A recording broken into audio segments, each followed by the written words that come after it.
Hello and welcome to another Sprues and Brews unboxing. Today we're looking at the new Vampire Blood Bowl team for Blood Bowl, the Drakfang Thirsters. So first of all, I want to say a massive thanks to Games Workshop for sending us a free early review copy of this set to check out. In this video we're going to be looking at this kit, having a look at the sprues, seeing how they all go together, and then hopefully by the end of the video I've got a couple of these painted up. Also we're going to have a look at the rules for these two. Obviously that's included on the assembly instructions so we can see what they do in game. So yeah, it's been a little while since we had a new team come out for Blood Bowl, and one that people have been, asking for ages are vampires. And it kind of became a bit of a meme where every rumour engine was vampires coming for Blood Bowl. They are now here though, and they look really, really cool.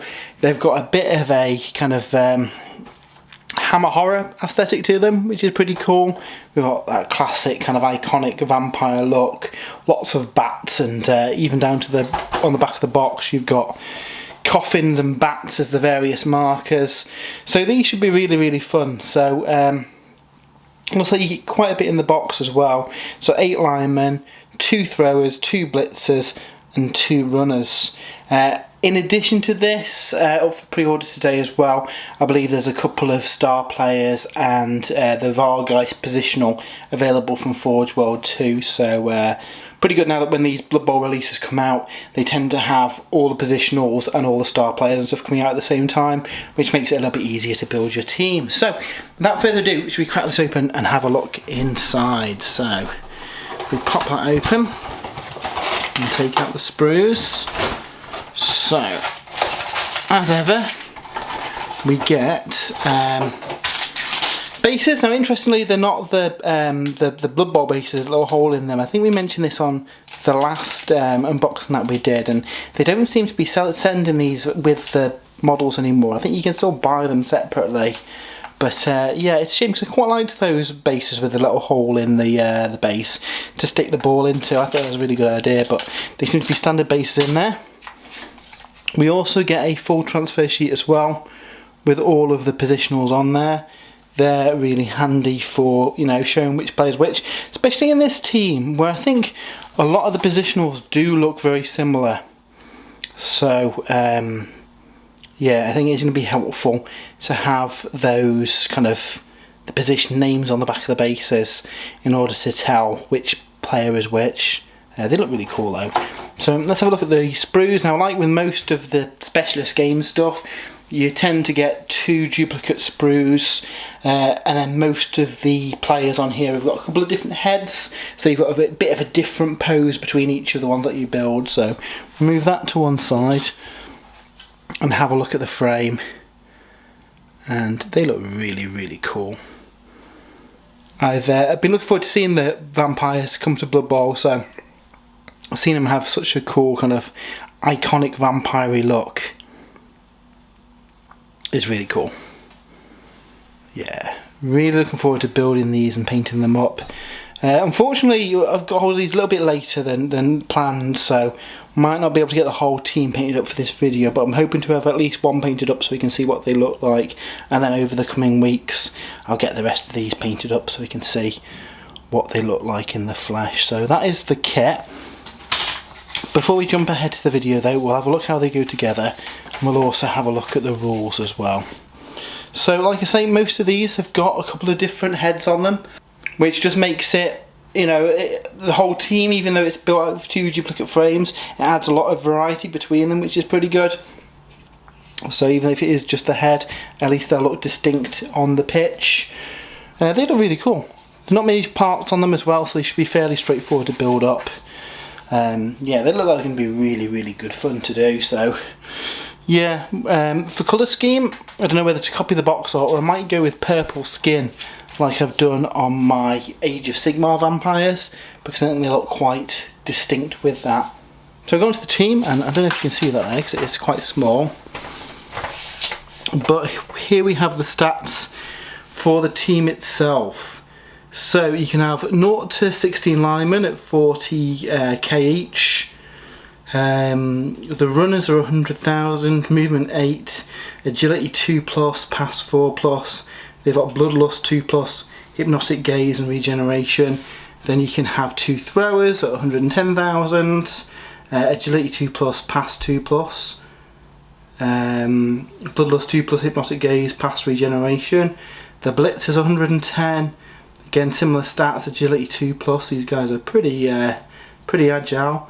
Bloodlust 3+ on them. Hypnotic Gaze, Juggernaut and Regeneration. And then you have the Vargeist, which obviously doesn't come in this box, but you can pick it up from Forge World. He's 150,000. Has Bloodlust 3+, Claws, Frenzy, Loner 4+, and Regeneration. With reroll 60,000 gold per piece. So, now obviously Vampires have got a few special rules to them. So basically, if you kill someone on the opposing team, you've got a chance of bringing them back as a lineman, which is pretty fun. The Bloodlust rule, so to keep control of their wits, vampires need a supply of fresh blood. Whenever a player with this trait activates, after declaring their action, they must roll a d6, adding 1 if they declared a block or blitz. If they roll equal or higher than the number in brackets, then they activate as normal. If they roll lower, or roll an actual 1, they can continue the activation as normal, though they may change that declared action to a move action, and at the end of the action they may bite an adjacent roll lineman. So yeah, so basically they've got to try and bite someone. There's a chance that they're dropping the ball.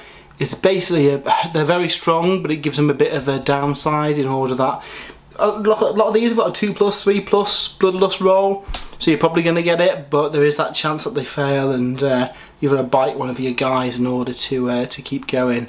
So that's something to bear in mind. So what I'm going to do now is jump to the future, where I should have these built and hopefully have a couple of them painted.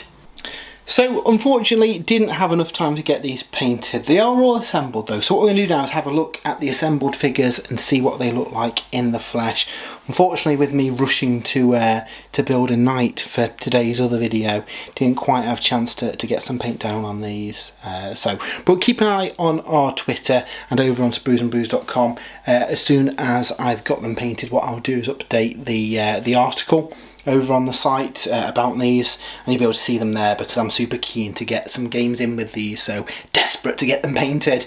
But yeah, they are really nice models. I thoroughly enjoyed building these. I know people have been crying out for vampires for Blood Bowl for a long time, and they've really captured that kind of like classic you know, vampire movie hammer horror kind of vibe with these.